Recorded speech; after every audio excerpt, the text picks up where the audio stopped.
Welcome back to another technical deep dive here in the Debug Zone. Today we're tackling a big question and breaking it down with insights from other users. Hopefully this clears up some misconceptions and helps you get the answer you need. So buckle up, stay a little curious, and let's jump right in.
And that's a wrap.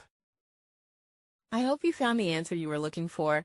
If you did, take a second to hit that subscribe button. It really helps out. And let me know in the comments which solution worked best for you. See you next time in the Debug Zone.